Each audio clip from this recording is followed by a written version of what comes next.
దీర్ఘాయుష్మంతులుగా మనం బతకాలంటే, మన పిల్లలు దీర్ఘాయుష్మంతులుగా బతకాలంటే తల్లిదండ్రులను సన్మానించడం ఎలాగో నేర్పాలి. వాళ్ళకు తల్లిదండ్రులను ఎలా సన్మానించాలని నేర్పాలంటే ముందు వాళ్ళకు ప్రభు యొక్క శిక్షలో బోధలో పెంచితే ఆటోమేటిక్గా తల్లిదండ్రులకు సన్మానించడం, తల్లిదండ్రులకు లోబడడం, తల్లిదండ్రులకు విధేయులుగా ఉండడం వాళ్ళకు అలవాటు అయిపోతుంది. అక్కడ దేవునికి విధేయులు అవ్వడం నేర్పినప్పుడు, వాక్యానికి విధేయులు అవ్వడం నేర్పినప్పుడు, వాక్యానికి లోబడడం నేర్పినప్పుడు, ఆ వాక్యములోనే తల్లిదండ్రులకు కూడా లోబడాలని ఉంది కాబట్టి, విధేయులుగా ఉండాలని ఉంది కాబట్టి దానికి వాళ్ళు లోబడడం నేర్చుకుంటారు. వాళ్ళు తల్లిదండ్రులు కూడా వీళ్ళు విధేయులుగా మారుతారు. అక్కడ మీకు అర్థమైంది ఆ సూత్రం?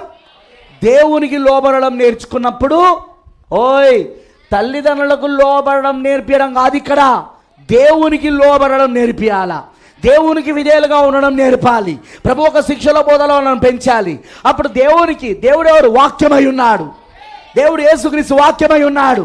ఆ వాక్యాన్ని విధేయులుగా నేర్పినప్పుడు ఏమవుతుందంటే ఆ వాక్యమే వాళ్ళకి ఏం నేర్పుతుందంటే తల్లిదండ్రులకు కూడా విధేయులుగా ఉండండి, తల్లిదండ్రులు కూడా లోబడి ఉండండి, తల్లిదండ్రులను కూడా సన్మానించండి.